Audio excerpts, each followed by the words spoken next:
extension lang. Yung Hindi bale. yung wifi namin, yung wifi kasi namin dun sa main, malayo tapos nag-extend lang kami dito ng router. Kaya medyo bawas na yung speed niya. Kaya saka yung Hmm, yung ano, connection medyo may dun naman kasi maraming tao eh, dun sa kabila maingay. Baka okay. makapagpakabit din soon dito ng sarili para malakas. Hmm, anyway, parami muna tayo ng ano, ng Share muna ano natin. natin, ng viewers natin. Anong oras ka nakauwi kagabi? Ano, 10:30 ganun. Oo, ginabi na tayo kagabi. Anyway, na-enjoy naman natin yung ano, na-enjoy naman natin yung fellowship natin eh. Maganda siguro at least mga every other month o quarterly, no? Makapag ano tayo, banding tayo, kape-kape tayo. Eh, Oo nga po eh, kasi no? kailangan din natin ng ano eh, ng encouragement, Yes, oo. fellowship. Kasi Kailangan lahat natin tayo yan. may pangangailangan. Oo. Padami muna tayo ng ano natin, ng viewers natin. Okay? Exciting tong ano natin. Exciting tong topic natin ngayong ano, ngayong gabi.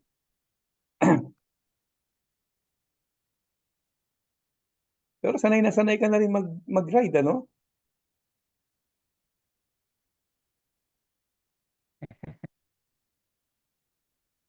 First No, time ko lang Jed. pumunta dun sa Southwoods pa eh. Sanay na sanay First ka time na eh. pumunta sa Southwoods. Ha? First time ko lang po nakapunta doon sa Southwoods Mall. Hmm. Anyway, so bati na siguro tayo habang ano, habang nagpaparami tayo ng ating viewers, no. Magandang gabi sa iyo, bro, at sa ating mga ah, kaibigan, kapatid, no, na follower ng ating program. Welcome to Grace Life Forum. Okay? Dito po sa ating forum na to, wala tayong ibang objective kung hindi maintindihan natin ang mga teachings na may kinalaman under the new covenant kasi lahat ng mga Christians dito sumasailalim. Okay? So magandang gabi po sa inyong lahat. Ito po uli si Henry Uy, Brother Henry Uy. At dyan lang po kayo, dito kami. Okay? Okay, magandang gabi po sa lahat ng ating mga, especially ating mga followers, no? So, saka mga future at saka sa ngayong gabi, ah, sa mga bagong makakapakinig, ah, ay yung ano na to, programang ito ay focus na ito po ay pagtatalakay natin ng mga mga ah, katanungan patungkol sa grace, patungkol sa tinapos na gawa ni Kristo, paglilinaw sa mga bago. Tulad sa gabing ito, meron tayong mga pag-uusapan ng mga yun, frequently asked question about grace, no? So yun po, yun ating bibigyan ng kasagutan kasi maraming katanungan about sa grace na yung iba parang narinig lang nila o kaya yung iba naman sa sarili mismo nila na-realize nila yon na kung kung ganito yung grace, okay lang ba gawin ko 'to? Okay lang ba magpatuloy ako dito kasi sagana yung grace, eh. So, yun bibigyan po natin ng linaw yung mga gano'ng bagay sa gabing ito at yun yung bago nating topic, yung mga frequently asked question about the grace of God, no? So yun,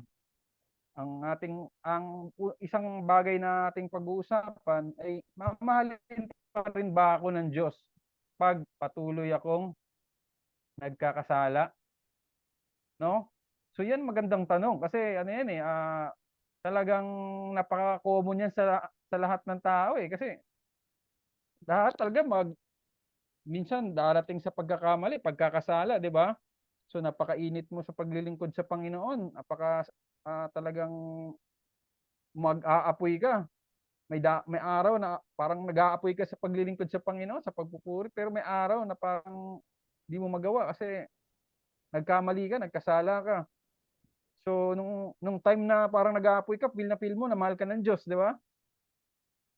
So paano pag time na nakagawa ka ng pagkakamali, sumablay ka, nakagawa ka ng mga bagay na nakakahiya, ah, pakiramdam ng tao, lalo kapag hindi mo pa naiintindihan at naunawaan yung grasya ng Diyos, ang pinaka-common na mararamdaman is at maiisip, ang pagmamahal ba ng Diyos na nanatili pa rin sa akin?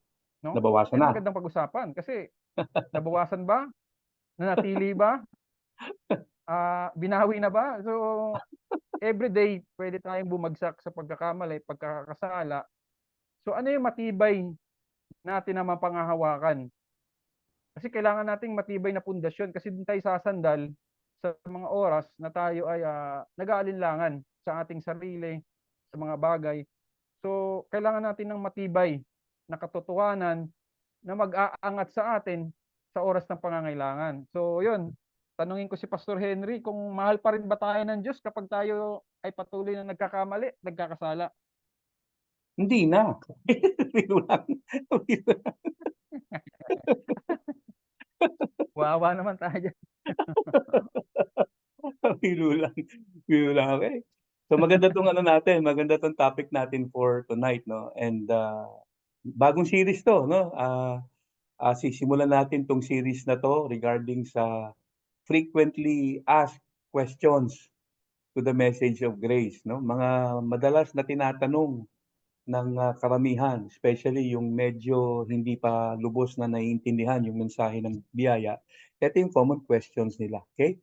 So hindi natin alam kung siguro kung hanggang kailan tayo tatapusin itong o hanggang kailan tayo aabutin itong series natin. Kasi maraming ano yan maraming mga katanungan yan na kailangan natin Mm. bigyang ginaw regarding sa message of grace. So yung unang tanong natin, maganda to. Ano yung tanong natin? Okay. Will God still loves us if we Kung, keep on sinning? Magandang mm, tanong yan. Mahal pa ba tayo ng Diyos? Kung tayo ay patuloy sa kasalanang pinaggagawa. Okay?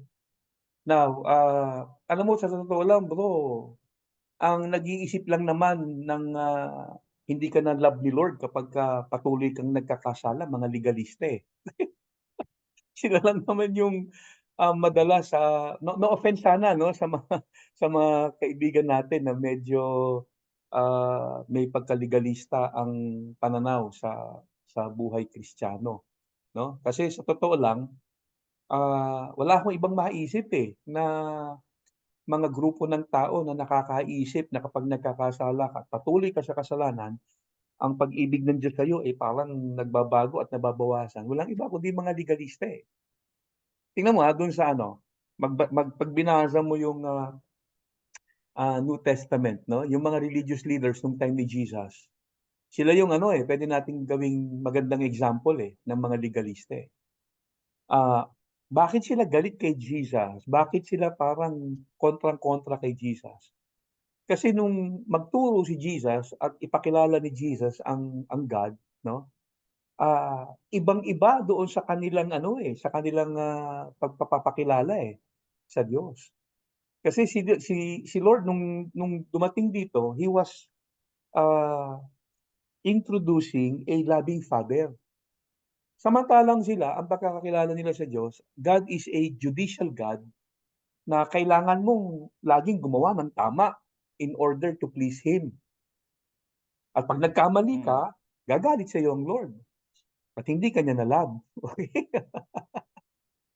That's how they knew God under the Old Testament. Kasi nung time ni Jesus, yung mga religious leaders, nasa Old Covenant pa rin naman sila noon No? Kaya itong ating forum, lagi natin sinasabi, it's all about grace. Kasi kaya nga Grace Life Forum Since tayo mga Christians ay under grace, dapat ang isa sa hindi isa kundi pinaka-importanting malaman natin as Christians, paano tayo mabubuhay or mamumuhay rather under grace kasi dito tayo sumasailalim eh, 'di ba? Now, sa Old Covenant, ang predominant teaching ng mga religious leaders under the Old Testament is to fear God. Yung kasi yung kanilang ano eh, nakasanayang nakalagay sa kautusan eh. At maging sa history nila sa Israel, naging lesson siguro sa kanila yung parusang nararanasan nila dahil sa mga pagiging pasaway ng mga ninuno nila. 'Di ba? Take for example, halimbawa lang ano, nung time ni Moses, ah, umakyat si Moses sa bundok, 40 days na nawala. Pagbaba ni Moses, yung mga Israel parang kung babalikan natin yung nangyari na yon eh, 'di ba nainip sila, niyaya nila si Aaron na gumawa ng Diyos-Diyosan, no? Dito sila gumawa ng tinatawag na golden calf. Pagbaba ni Moses, galit na galit si Moses, kinagis yung tablet. At ano nangyari no nung time na yun, nung araw na yan? 3,000 ang namatay in one day. 3,000 fell dead in one day dahil ang Diyos ay hindi nagustuhan yung kanilang ginawa at nagalit ang Diyos.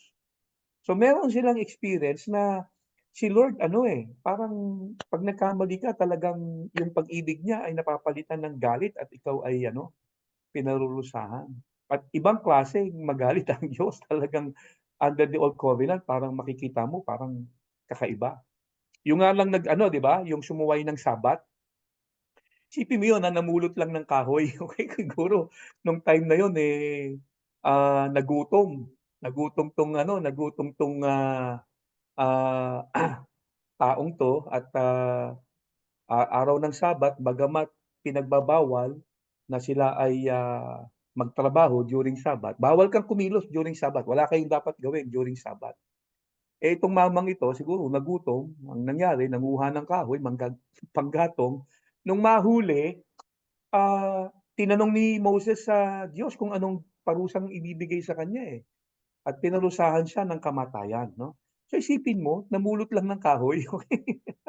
Of course ang ano niya, ang kasalanan niya nag-ano siya, sumuway siya dun sa utos ng Diyos na magpahinga.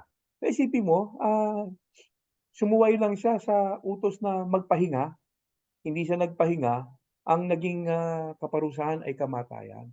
So, during the Old Covenant period, talagang ang dating, ang pagpapakilala ng mga religious leaders sa Diyos dahil sa kanilang karanasan, God is a judicial God na parang naghihintay lang na magkamali ka at 'pag magkamali ka, lagot ka.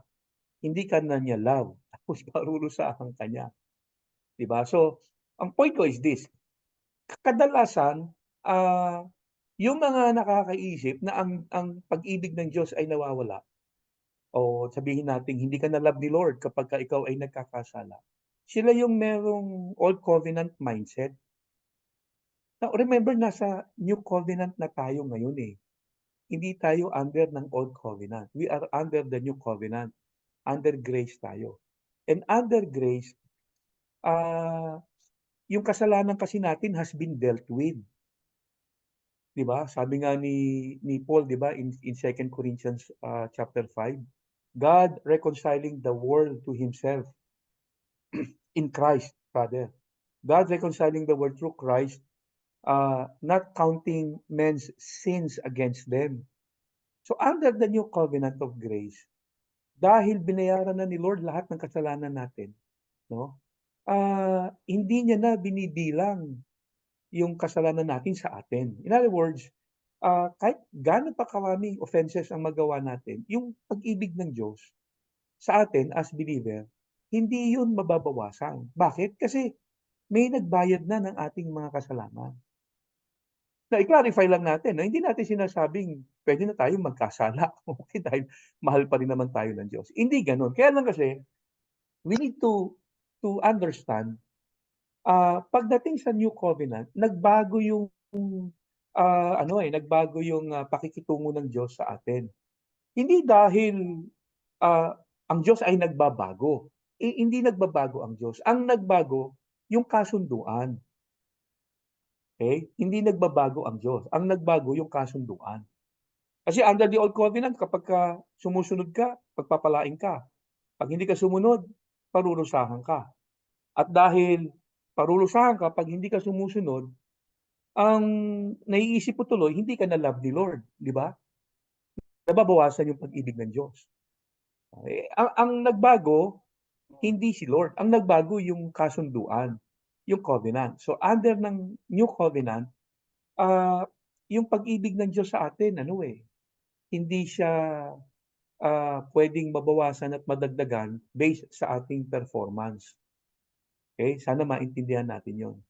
There is nothing we could do that God would love us more.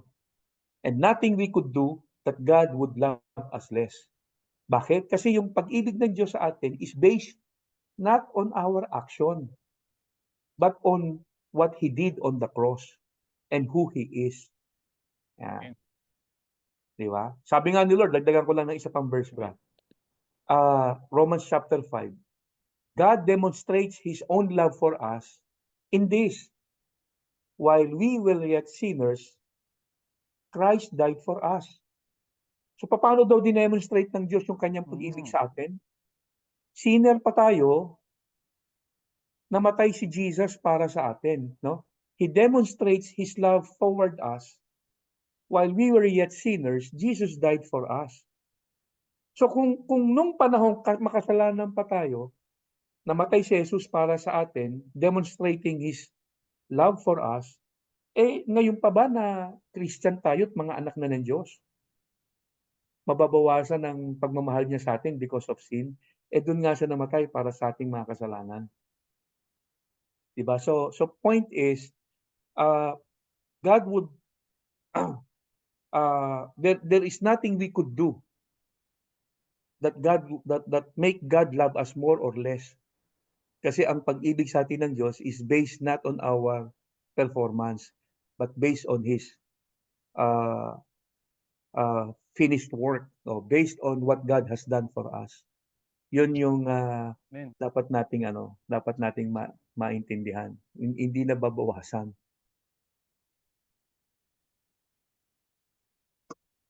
Okay ka lang, bro? Yun. Akala ko nawala ka na eh. Hello? Ayan, Pastor, Nawawala hindi ko ka? na Ay, sige po, sige. So, dagdagan ko lang, no?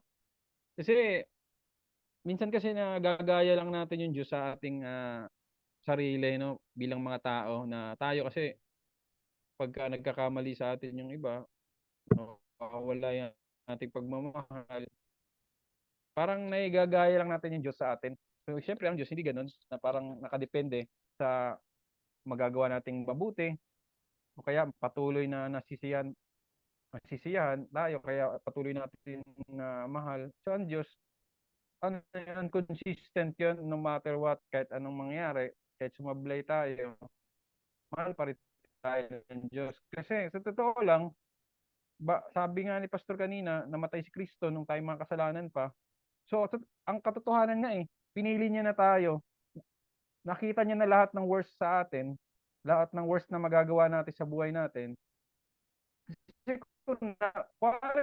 kung tayo meron tayong kakayanan kagaya ng Diyos, 'di ba? Kaya mong makita yung future.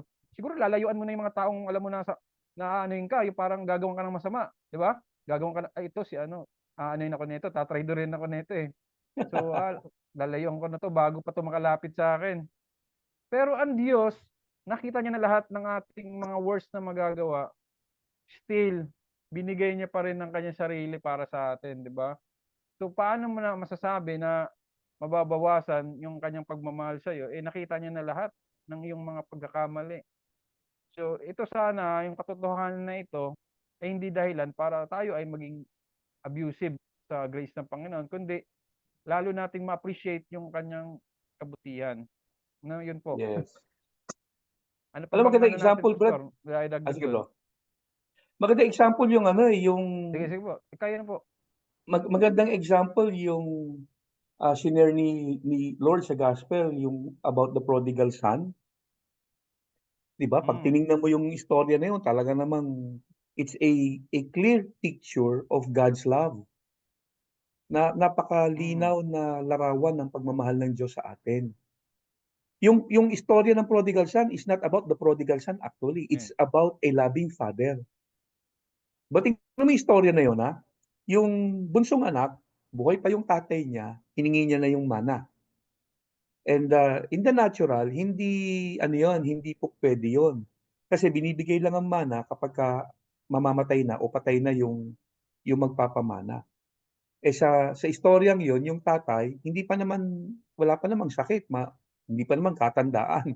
So, nang hingi ng bunsong anak yung kanyang mana, it was as if it's the same thing as saying na I wish you are dead.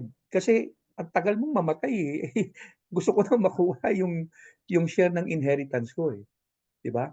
So, ang ginawa ng tatay, binigay yung gusto ng anak, kinuha ng anak yung kanyang share ng inheritance, pagkatapos nilustay into wild living. Nung maubos, no? Nung maubos na, naghirap siya, naisipan niyang balik na lang ako sa tatay ko at kahit na mag-apply na lang ako bilang slave, no? Servant at hindi na bilang anak, no? Tatanggapin ko na. So inihanda niya na yung sarili niya na babalik siya sa tatay niya not as a son kung hindi as a servant, as a slave. Kasi doon sa kanyang pinagtatrabahuhan, ultimo yung pagkain ng baboy, pinagdadamot sa kanya. Isipin mo doon, sa Israel, yung baboy hindi kinakain, pero yung pagkain ng baboy, pinagnanasaan niya dahil sa gutom. So na-realize niya doon sa kanilang bahay, yung tatay niya, yung mga servant nila doon, kumakain ng maayos. So naisip niya, balik na lang ako doon. No? At sabihin ko na lang sa tatay ko na mag-apply na lang ako bilang servant, no, slave. Okay lang sa akin 'yon. Now, nung bumalik yung bunsong anak, malayo pa siya, anong nangyari? Nakita siya ng tatay niya, tumakbong pasalubong sa kanya. And in that culture, nung panahon na 'yan, it is a disgrace para sa isang elderly ang tumakbo. So isipin mo 'yon, hindi na inisip ng tatay yung kahihiyang ah, maiisip sa kanya ng mga kapitbahay niya kasi in those times, ah, yung mga elderly hindi dapat tumatakbo, nakakahiya yun. So hindi niya na inisip yung sasabihin ng mga tao. Excited siya na mayakap yung anak niya at muling mahalikan, no? So isipin mo, nung dumating yung anak, imbis na magalit yung tatay dahil nilusta yung pera, tas ngayon babalik-balik wala ng pera, ang pinadama niya pa rin ay yung pagmamahal na hindi inaasahan ng bunsong anak. Humihingi ng tawad yung anak, hindi pa siya nakakatapos dun sa kanyang dialogue, no, yung kanyang minemorize, hindi na siya pinatapos eh. Sabi ng tatay, magkatay nga tayo diyan ng pinakamatabang guya, no, yung fattened calf. Pagkatapos suotan siya ng best robe at ibalik yung sandalya at binigay yung signet ring. Mag-party tayo. Na alam mo yung mga religious leader nung time na yon, kaya galit sila kay Jesus kasi they were expecting na hindi gano'n ang magiging ending. Kasi hindi yun ang nakasanayan nila eh. Nakasanayan nila kapag pasaway ka, mag-antay ka ng galit ng Diyos. Yan ang mararanasan mo. Hindi ka na love ni Lord pag ikaw ay ganyan ang pamumuhay mo. Pero dito sa istoryang ito, pinakita ng Panginoong Hesus yung pag-ibig ng Diyos sa kabila ng naging pasaway yung bunsong anak. So, diyan sa parable na yan, Jesus showed us, hindi naman nababawasan ang pag-ibig ng Diyos sa kanyang mga anak kapag ang mga anak niya ay nagkakasala. Okay? But again, linawin natin, hindi gusto ng Diyos na nagkakasala tayo. Okay? Baka isipin ng mga nakikinig sa atin, yung message ninyo, yung teaching ninyo, dangerous yan kasi parang sinasabi ninyo sa mga Christians na since mahal pa rin tayo ng Diyos, kahit tayo ay patuloy na nagkakasala, edi okay lang na magkasala tayo. Ang hindi ho natin sinasabi yon, okay? Linawin lang natin, hindi ho natin sinasabi yon. Ang pinag-uusapan lang natin dito, yung bang pagmamahal sa atin ng Diyos nawawala o nababawasan pag tayo ay nagiging pasaway. Now, based doon sa sa parable na yan, wala tayong nakitang kabawasan doon sa pagmamahal ng Diyos para sa kanyang anak. At ang nagkwento niyan, si Jesus mismo. 'Di ba? Si Lord mismo ang nagkwento. So kung titingnan natin yung kwento na yan, masasabi natin na God would not Tama. love us more kung tayo ay mabait, and God would not love us less kung tayo ay pasaway. Kasi in the first place, ang pag-ibig ng Diyos sa atin according to the Bible, unconditional eh. Yung kaninang sinabi natin, yung kinote natin in Romans chapter 5, God demonstrates His love toward us. While we were yet sinners, Jesus died for us. Yung love doon is agape. At sa totoo lang, every time nababanggitin ang salitang love na ino-offer ng Diyos para sa tao, it's always the agape love. And agape simply means unconditional. Yan, siguro hindi mo naman kailangan maging matalino para maintindihan ang salitang unconditional. Pag sinabing unconditional, unconditional, walang kondisyon. Hindi ka niya mahal dahil mabait ka, ah, hindi ka rin niya hindi na mahal kapag kapasaway ka. Unconditional nga eh. Unconditional. Okay? Tama. But then again, dapat malinaw sa atin to, hindi gusto ng Diyos na tayo ay pasaway. Hindi niya gusto yon. Ang pinag-usapan lang Tama. natin dito, kung yung bang pagmamahal niya, nagbabago. Hindi nagbabago yon. Oh, pero ayaw niya na pasaway ka. Yun ang Mm. yun ang sinasabi natin. Oh, bro. Ayun. Ayun, may dadagdag lang ako, pastor, na doon sa sinabi niyo yung about sa prodigal son. Kasi si Jesus kasi gumawa siya ng isang parable. Pero ang tanong doon, ano nagtulak kay Jesus para gumawa ng parable? Ano nagtulak sa kanya para gawin yung parable na yun? Tatlong parable yun eh. Ah, Tatlo. Ano nagtulak oo. sa kanya? Doon sa verse 1 pa lang, verse 1 niya, verse 2, sabi doon, lumapit kay Jesus yung mga makasalanan Pariseo, sa tsaka yung ibang mga tax sa ibang oo, sa ibang mga religious salin, leader. sa Hmm. ibang salin may ginamit pang word sa English, notorious sinners na lumapit kay Jesus. Tapos Notorious. nakipaghalubilo si Jesus o ano man 'yon. Tapos narinig ni Jesus kanyang mga bulong-bulungan nila, 'di ba? Mga Oo, bulong-bulungan sila. Itong taong ito oo. nakikisama sa sa mga makasalanan. Hmm, So dahil na-sense ni Jesus 'yun, narinig niya, 'yun yung nag-udyok sa kanya para gumawa ng tatlong parable oo. Lost upang coin, ituwid yung lost son, maling oo. kaisipan ng mga gusto niyang yung reason bakit gumawa si Jesus ng tatlong parables para ituwid yung kaisipan at pag-unawa ng mga Pariseo, mga teachers of the law about sa Diyos. Hmm, Kasi may mali silang paningin. Sabi nga, yung pagmamahal ng Diyos sa Old Testament is parang yun ang titignan nila kasi pumatay, dapat yung karapat-dapat ka. So, tinitignan nila ang Diyos na iba at gusto ni Jesus gumawa ng parable para makita nila ang tunay na pagmamahal ng Diyos, kung ano talaga ang Diyos. So, at isa pa, yung about doon sa hindi natin tinotolerate yung pagkakamali is kailan ba naranasan nung prodigal son yung mga gutom, yung pagiging dugyot, kasi dugyot na siya doon eh, kasi wala na siyang maayos na damit, nagtatrabaho sa babuyan.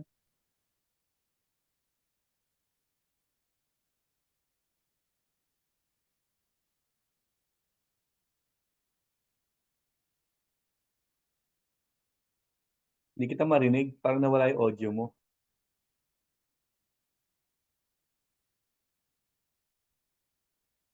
Oh, nawala ka.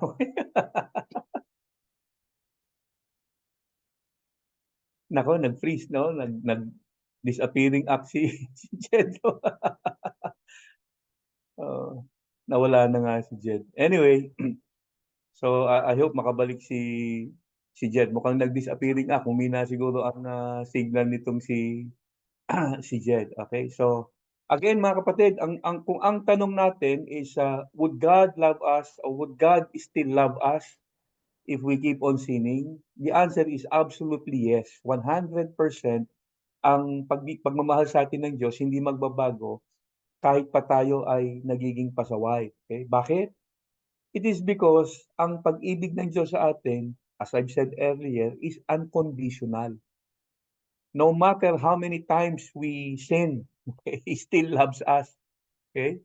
Pero again, no, hindi natin sinasabing okay lang na tayo ay magpatuloy sa kasalanan. Anyway, mahal pa rin naman pala tayo ng Diyos. Hindi naman nagbabago ang pagmamahal ng Diyos. No, hindi natin sinasabi 'yon. Oo, sana maging malinaw sa atin 'yon. But ang pinag-uusapan lang natin dito, no, sinasagot natin yung tanong kung yung bang pagmamahal ng Diyos ay nababawasan. Hindi na ba tayo love ni Lord pag tayo ay patuloy sa mga ginagawa nating kasalanan? The answer is no, no? Hindi nababawasan ang pagmamahal sa atin ng Diyos. God would still love us even if we sin and continuously sin. Okay? Bakit? Kasi nga unconditional ang pagmamahal sa atin ng Diyos. Okay? And His love for us is based not on our action, but on what Jesus has done for us. Okay? So, yun yung isa sa mga maliwanag diyan. Okay? So, nawala na tong si si Jen. Okay, nag-solo na ako ngayon dito. Anyway, so habang inaantay natin si Jen, let's proceed dun sa second question na kanyang nabanggit kanina na sasagutin natin. Okay?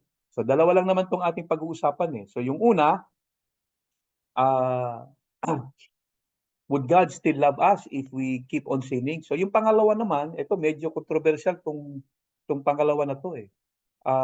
Will I lose my salvation if I keep on sinning?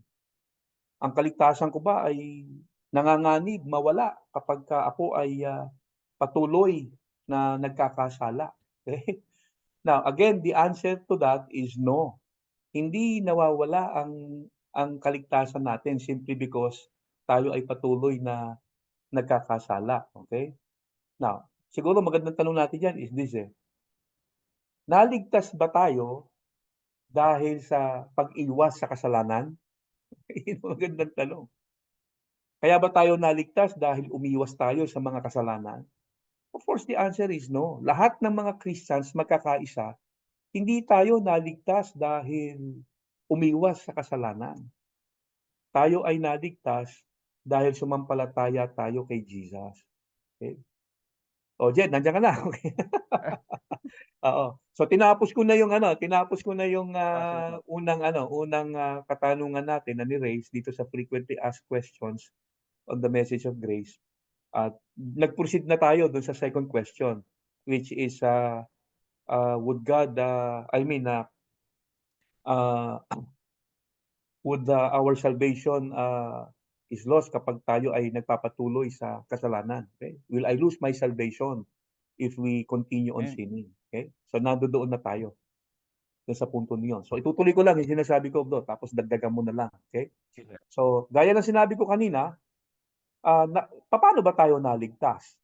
Naligtas ba tayo dahil umiiwas tayo sa kasalanan? Hindi naman, di ba? So lahat ng Christians ay magkakaisa, naligtas tayo nung sumampalataya tayo sa Panginoong Hesus. No? Sabi ng Ephesians chapter 2 verse 8 to 9, for by grace you have been saved through faith. It is not of yourself. It's a gift of God, not of works, so that nobody can boast. So nilinaw ni Apostle Paul na tayo ay naligtas only by God's grace through faith. Of course, pag sinabing grace, it's unmerited favor. Hindi mo ito pinaghirapan, and malinaw sabi ni Paul, it's a gift. So ang kaligtasan natin nakuha natin as a gift. Hindi natin siya nakuha by doing good. And so therefore, kung hindi natin nakuha ang kaligtasan natin by doing good, hindi rin siya mawawala by doing bad. Okay? Yun lang naman yun eh. Di ba? Hindi mawawala ang salvation natin kung ano man yung performance natin. Kasi in the first place, hindi naman natin siya na-earn. So kung ang tanong, mawawala ba ang kaligtasan natin if we keep on sinning? The answer is no. Kasi ang magandang tanong niyan, Jed, ito eh. Meron bang Kristiyanong huminto na sa kasalanan? Meron ba? Of course, the answer is wala. Kasi ang tanong natin eh, mawawala ba ang kaligtasan pag tayo ay nagpapatuloy sa kasalanan? Bakit meron na bang huminto? Meron na bang makapagsasabi na, "Hindi na ako nagkakasala, huminto na ako sa kasalanan." Hindi. Lahat naman tayo patuloy pang nagkakasala. And so therefore, sa totoo lang, kung ang kaligtasan ay mawawala dahil sa kasalanan, eh matagal nang nawala ang kaligtasan natin. No, Jed? Opo. Kasi ah, nagkakasala tayo madalas eh, 'di ba? So dagdagan mo Ah, muna bago ko dagdagan kasi nawala ka kanina eh. Ano masasabi mo do'n? kung mawawala yung kaligtasan, ah, talagang mawawala yun everyday. Kasi everytime kasi nagkakamali eh. So, Everyday kasi mawawala, ta's babalik uli, mawawala. Eh di para siyang ano 'no, born again, born again ka ulit. So, oo, mahirap po oo. yun kasi bakit ba nakakapag-isip yung tao ng nawawala yung kaligtasan? Bakit ba nila naiisip yun na mawawala? Kasi siguro dahil unang-una, wrong teaching. Ano, 'di ba? Mm, Wrong teaching. Yun naman talaga yung pinakapulot dulo nun eh. Wrong teaching kasi hindi nila naintindihan yung grace, salvation ng Panginoon na siya lang talaga yung gumawa nun. Wala tayong participation sa kaligtasan natin, wala tayong na-add kahit ano, ginagawa lang sa regalo is tinatanggap, no? So, ang naniniwala ako na ang Diyos ang nag-iingat sa ating kaligtasan. Hindi tayo yung nag-iingat ng ating kaligtasan. Kung di ako nagkakamali, sa Jude 24 yata yon, di ko lang ma-recall yung ano, sabi doon, it is God who keeps us from stumbling. Parang ganun. No? Iano ko yung verse dito. Tignan ko, no? So, tignan ko lang sa Jude, no? Kasi on the spot to eh. Siyempre wala akong ano. So, ang Diyos ang nag-iingat sa ating kaligtasan. So, ibig sabihin, sure yun. Kasi ang Diyos hindi pwedeng magkamali. Nung pagpili sa atin, hindi siya pwedeng magkamali. Okay, isi-send ko lang sa ating GC, no? Sabi dito, to him who is able to keep you from stumbling and to present you before his glorious presence without fault and with great joy. No? Ang ganda ng ano, no? Doxology.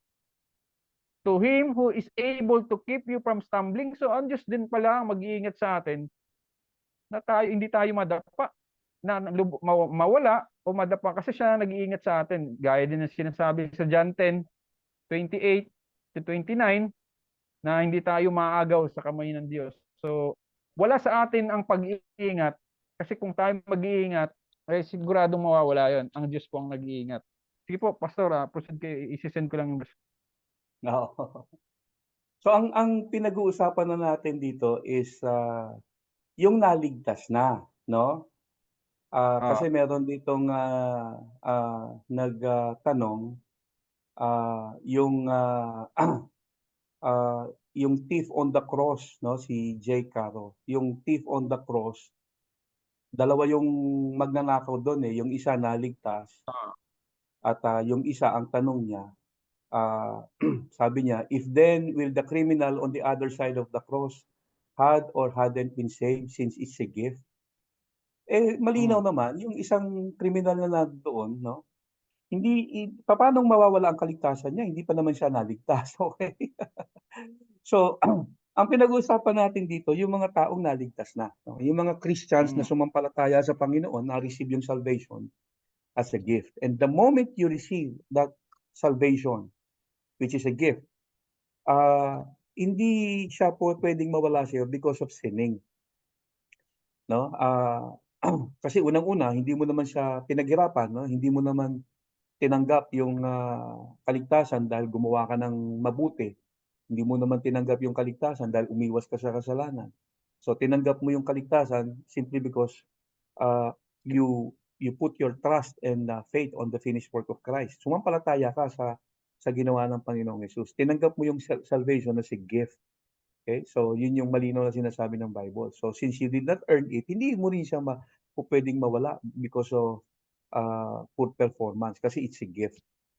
So, ngayon, puwede nating sabihin kasi merong mga ano, eh, merong mga, tawag diyan, yung mga scripture na nagsasabi na para bang ano, para bang, ang kaligtasan ay puwedeng mawala if a believer, continues on sinning. Meron kasing gano'ng mga ano, but then again, bago natin puntahan 'yon, nasabi ko kanina, meron bang Kristiyanong huminto na sa kasalanan?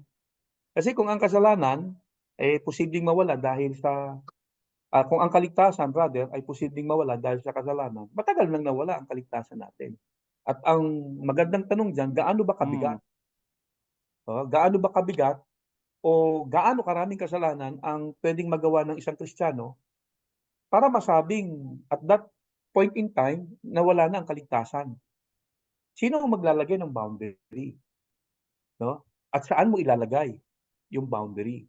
Kailan mo pwedeng sabihin na ako may nagagawa akong kasalanan ngayon pero hindi pa nawawala ang kaligtasan ko at this point in time. Tapos yung sa mga sumunod na araw, nakagawa ka ng mga kasalanan uli at medyo mas malaki, medyo mas mabigat at sasabihin mo, naku, at this point, eto, naku, nawala na yung kaligtasan ko. Mm. Ganun, di ba? So, sino ang maglalagay ng boundary at kailan mo malalaman na yung kaligtasan mo nawala na? Saan mo ilalagay Mm. ang boundary? At sino ang Tama. maglalagay? Di ba? Okay. So, kung ang kaligtasan ay mawawala because of sin, gaano karaming Mm. kasalanan, gaano kabigat, di ba? At kailan mo masasabi, at that point in time, yung kasalanan mo, yung kaligtasan mo nawala na. Tama. So, nawala ka na naman, Jed. Di ho, Di ba? pwede bang tayo yung mag-decide kung tayo magdi-decide na wala na yung kaligtasan natin, pinapangunahan pa natin yung Diyos nun, di ba? Pinangunahan niya Mm. pa natin siya na siya talaga yung may source ng kaligtasan. Tayo pa yung nag-decide na wala na. So, parang Mm. mahirap yun ha. Hindi tamang tayo. Kasi hindi tayo nabubuhay sa pakiramdam.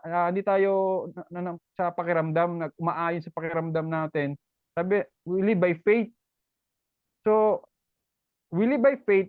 So, ito yung nagmumula sa tama ring kaalaman. We live by Mm. faith through right knowledge.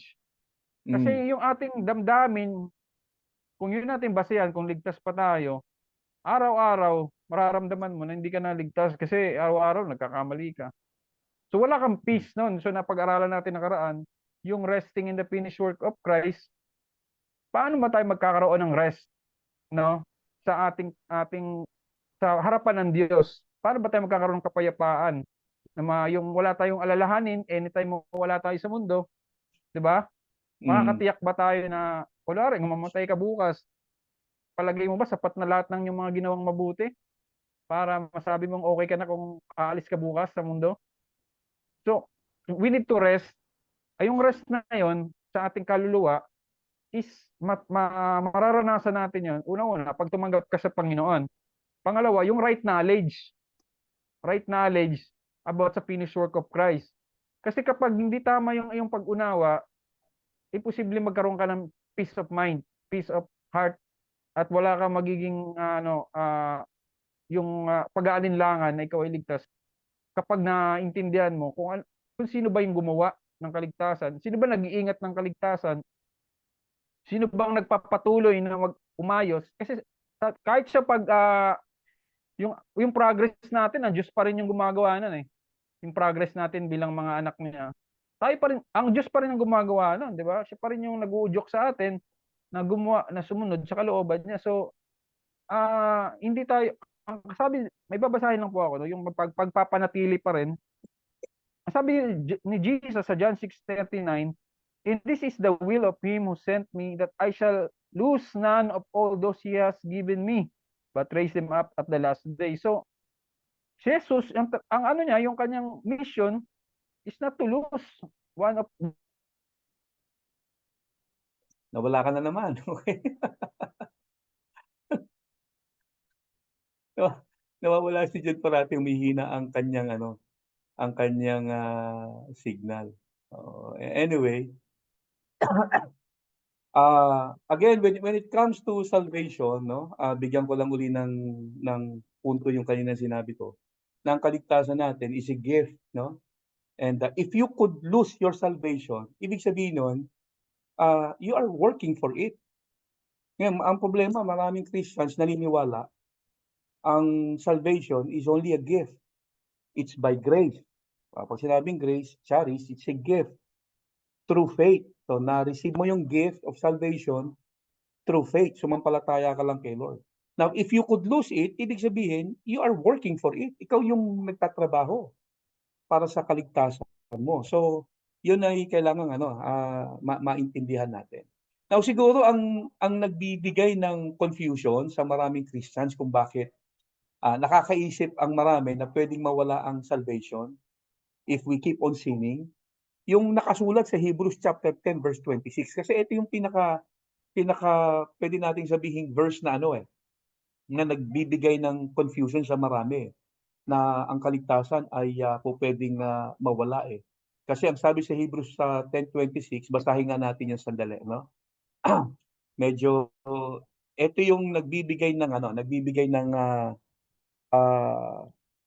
malaking confusion sa marami kung bakit ang kaligtasan ay posibleng mawala. Yung nakasulat dito. Sabi rito ng Hebrews o ng author of Hebrews, if we deliberately keep on sinning after we have received the knowledge of the truth, no sacrifice for sins is left, but only a fearful expectation of judgment and of raging fire that will consume the enemies of God. Okay, ito yung isang verse na posibleng nagko-cause ng confusion at nagiging dahilan kung bakit maraming mga believers ang naniniwala na possible mawala ang salvation if we keep on sinning. Kasi nakalagay nga diyan, if we deliberately keep on sinning, no? Yun yung ginamit na salita. Deliberately, if we deliberately keep on sinning after we have received the knowledge of truth, no sacrifice for sin is left. Parang ang dating, naghihintay na lang sa'yo ay judgment. Kasi yun din na nakalagay sa verse 27. But only a fearful expectation of judgment and of a raging fire that will consume the enemies of God. So ito ang nagbibigay ng sabihin nating confusion kung bakit maraming Christians ang somehow naniniwala ang kaligtasan ay posibleng mawala if we keep on sinning. Now, ito pong verse na to hindi nagpapatunay o hindi nagsasabi rather na ang kaligtasan ay nawawala because of sinning or because of deliberately keep on sinning. Now, para ma-interpret natin ng maayos itong verse na to, merong dalawang bagay na dapat tayo i-consider eh. Una, kanino in-address yung message na to? Kanino siya naka-address? Pangalawa, anong uri ng kasalanan yung sinasabi ng author na ginagawa nila deliberately? Ngayon, pag nasagot natin yung dalawang tanong na yan, magiging malinaw sa atin ang ibig sabihin ng Hebrews 10:26. Okay, so sagutin natin yung dalawang yan habang wala pa si Jed. Una, ang audience ng author dito ay walang iba kung hindi mga Hudyo. Kaya nga Hebrews yung title eh. So primarily, ang audience niya ay mga Hudyo. At ang Book of Hebrews, punong-puno, dahil nga ang audience niya mga Hudyo, punong-puno ng mga bagay tungkol sa Old Covenant Law. Chapter 1 pa lang, makikita natin nung kinukumpara na ng author si Jesus kay Moses. At madalas niyang i-compare yung sacrifice ni Jesus doon sa mga sacrifices in the Old Covenant Law. Now, kung hindi ka Hudyo, mahihirapan kang maintindihan sa umpisa itong aklat na ito. Kasi punong-puno siya ng mga bagay tungkol sa ceremonial law. So, sa mga Hebrew o mga Hudyo, naka-address ang message na to. At posible na magkahalong mga Jewish believer, mga Christian na, at mga Hudyo na hindi pa Christian ang sinulatan ng author. Ina-assume ng author na may mga nakasama itong mga Christian Jew na sa loob ng church na hindi pa talaga mga believer. So, posible na iniisip niya na dito sa church, may mga Hudyo na Christians tumanggap na kay Christ at may mga Hudyo rin, na mga kaibigan nito mga Christian Jew, ang naiimbitahan sa gathering na yon. Okay? Pero ang nangyari, dahil nagdadalawang isip pa sila to put their faith in Christ, bumabalik-balik pa rin sila sa kanilang temple worship, doon sa kanilang law of Judaism. So, we need to keep that in mind. Dalawang uri ng Hudyo yung kinakausap ng author dito. Yung mga Jewish believer, mga Christian na Hudyo, at posible na merong mga nakahalubilo doon ng mga Hudyo din na hindi pa Christian. Paano natin nalaman yon? Mag-backread tayo kasi Hebrews chapter 10 kung binasa natin. Mag-backread tayo saglit. Tingnan natin sa Hebrews chapter 2. Itong sabi ng author sa verse 1.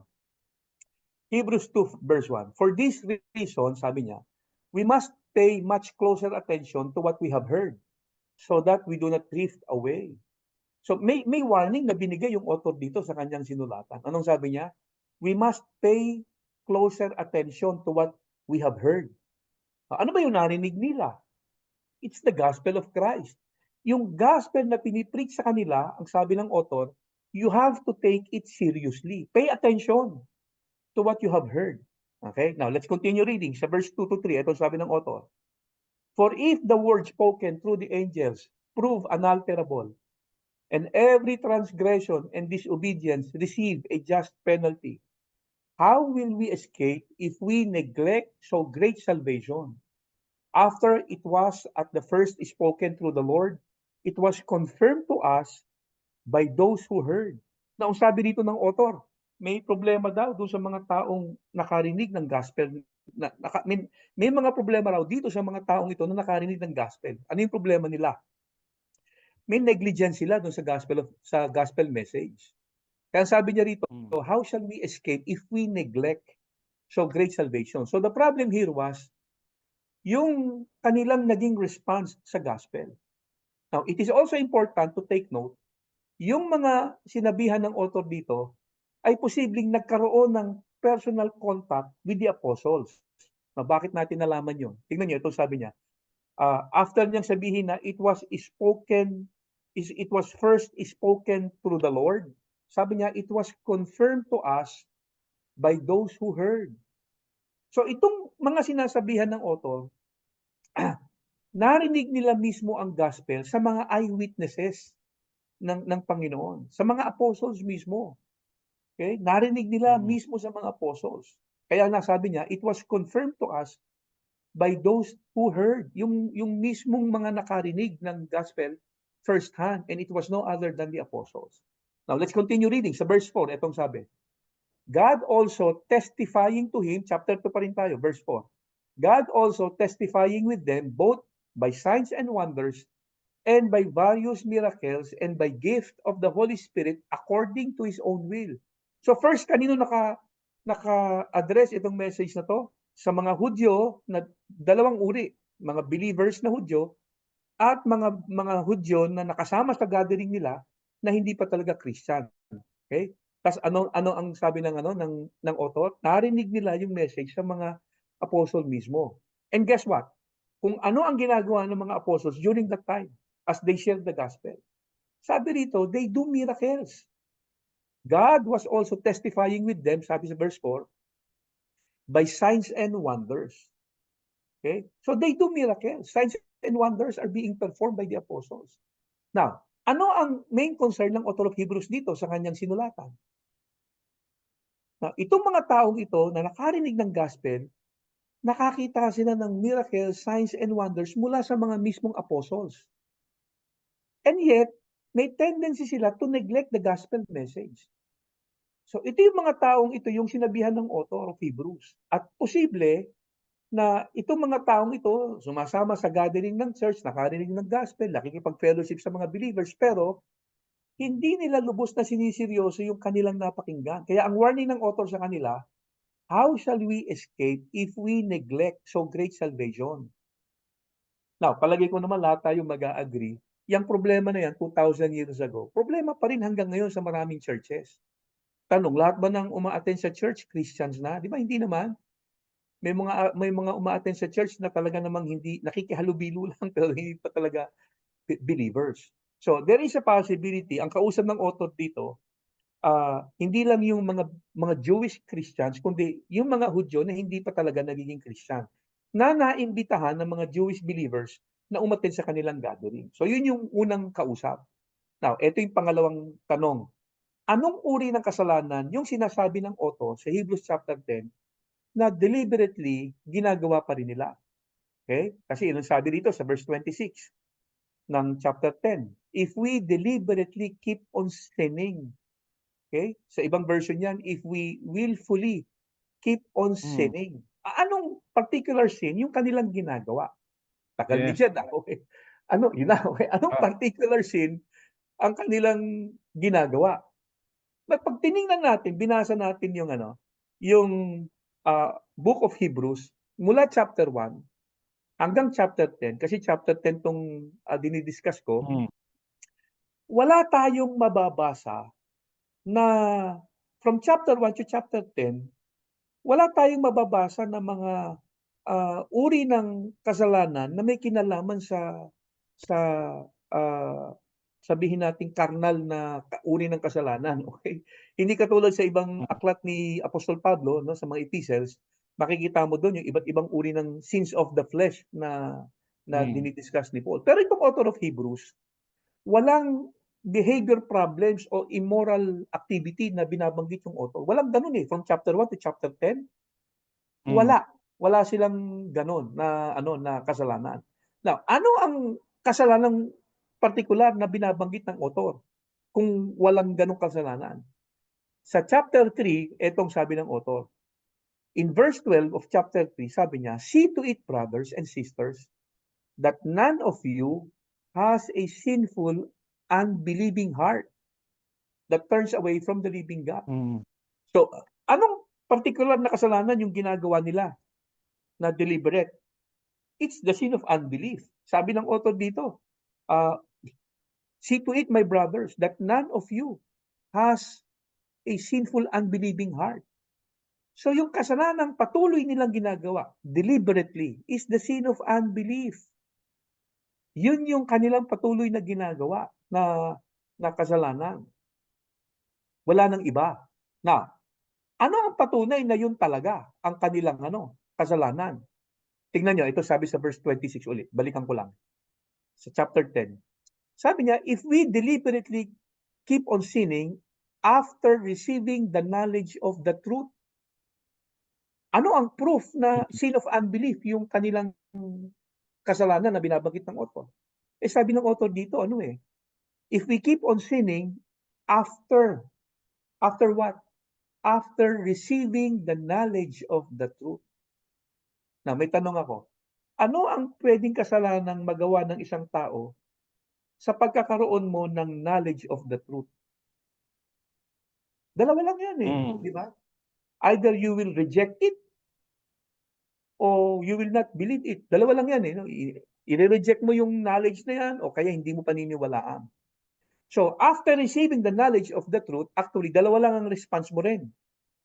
Either you will believe it or you will not believe on it. Dalawa lang yan maniniwala ka ba o hindi?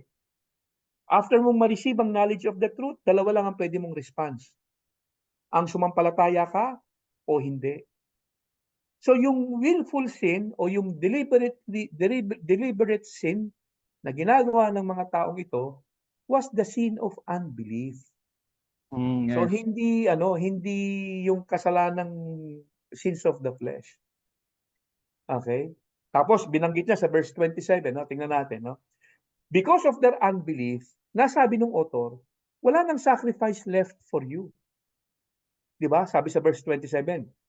After we if we keep on sinning after having the knowledge of the truth, sabi niya, ang naghihintay na lang sa iyo was a fearful expectation. Hindi, sabi niya, no sacrifice for sin is left. 'Di ba? If we keep on sinning after receiving the knowledge of the truth, there is no longer remains a sacrifice for sins. No more sacrifice left. Na ang tanong, bakit?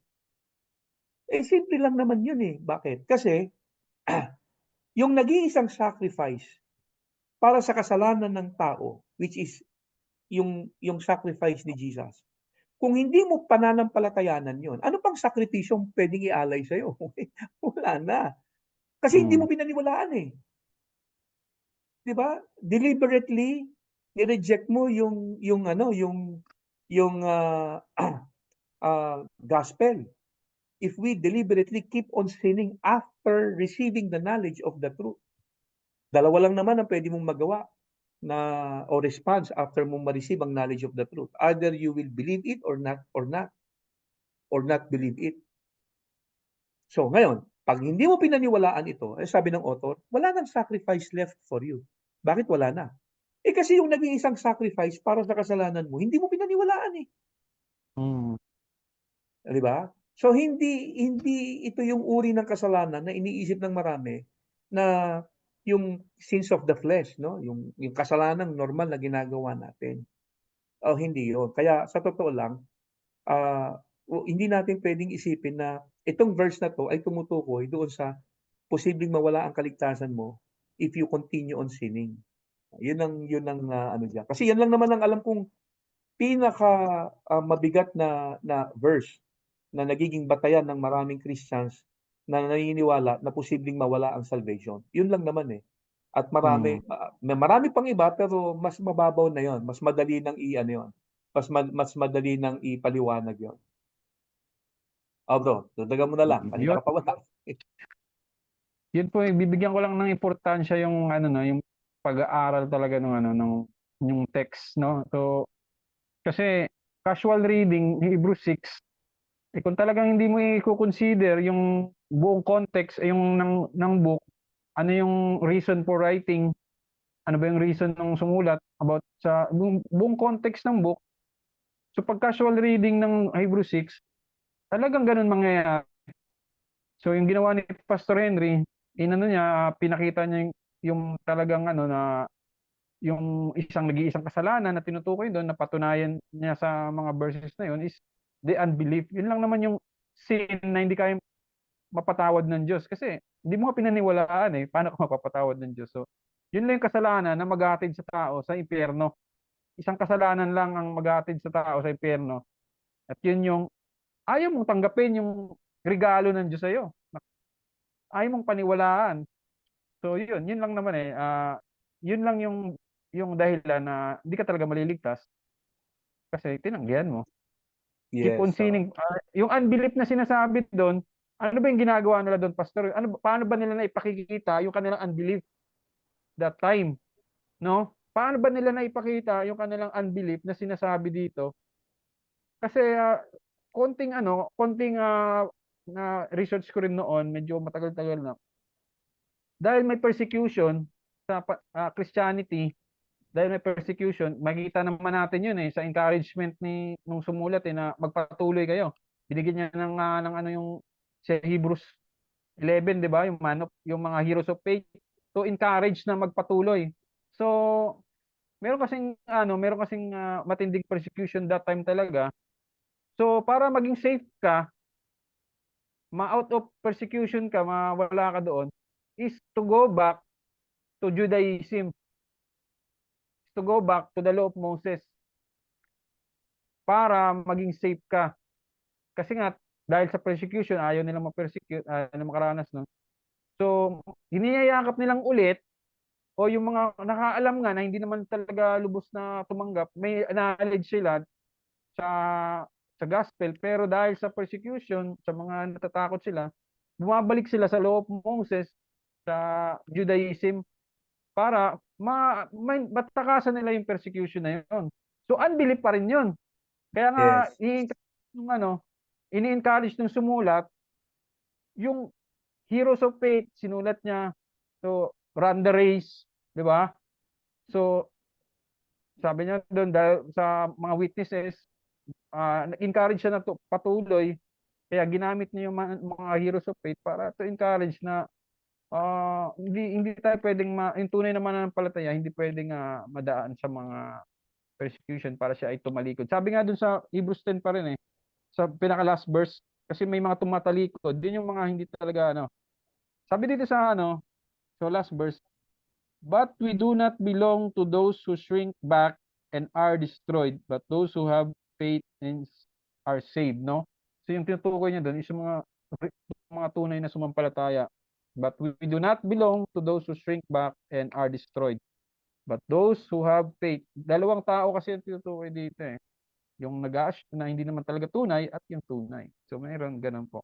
Napakahalaga ng pag-aralan ng buo yung scripture, hindi yung dampot-dampot, cherry picking, tapos sabi, ito na yung nawawala ang kaligtasan kasi Hebrews 6 pero hindi kinoconsider yung kabuuan.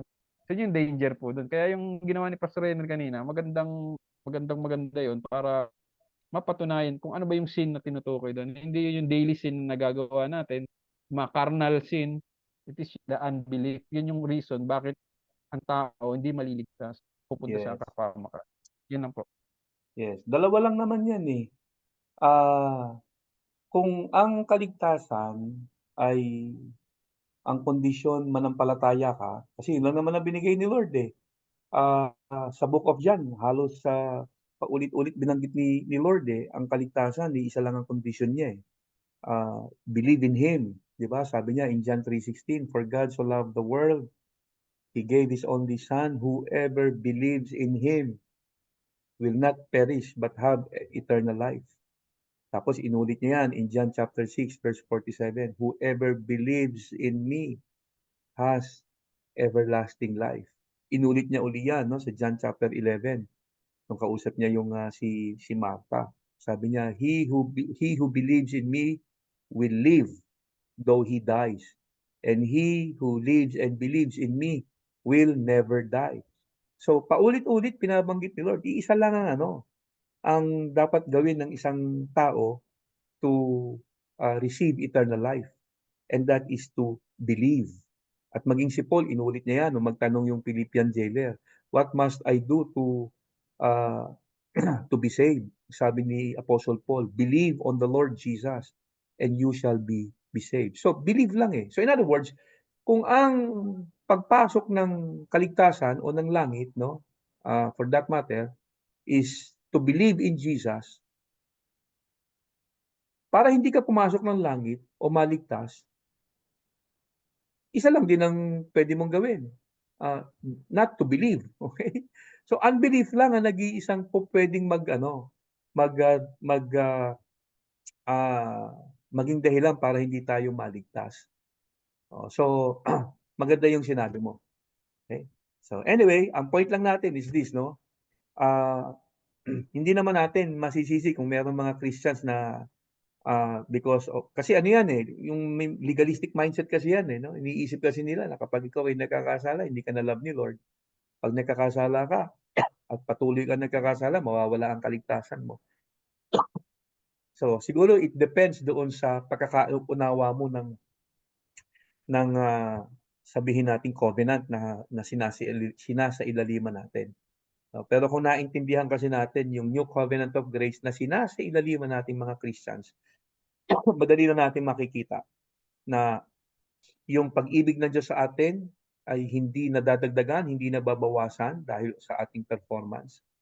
At ang kasalanan hindi dahilan para mawala ang kaligtasan natin. But then again, ay ayaw ng Diyos na tayo ay naglalaro sa kasalanan at patuloy na nagkakasala. At wala din namang matinong Kristiyano na gustong nagkakasala. Wala namang ganun eh. Kung ikaw yung tipo ng Kristiyano, umaga pa lang, iniisip mo na yung mga kabalbalang gagawin mo sa maghapon. Okay? Teka lang, no?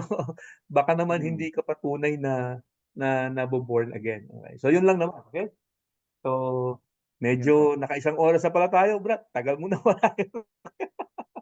Paalam na tayo. Magandang gabi uli sa inyo lahat, mga kapatid. Salamat sa inyong pakikinig at pagsama sa amin ngayong gabi. And see you ulit next time sa ating pong Grace Life Forum. Marami pa ho tayong i-discuss with regards dito po sa series na to, Frequently Asked Questions to the Message of Grace. Okay? So, dalawa lang tong ating na-discuss. Marami pa po yan. Okay, Jed, paalam na tayo. Yun po. Salamat po sa mga sumubaybay, no, sa mga nag-stay na makinig sa ating topic ngayong gabi. Salamat po. See you next forum at stay blessed po lahat, no? Bye-bye. Yan. Ingat po. Magandang gabi po sa inyo lahat.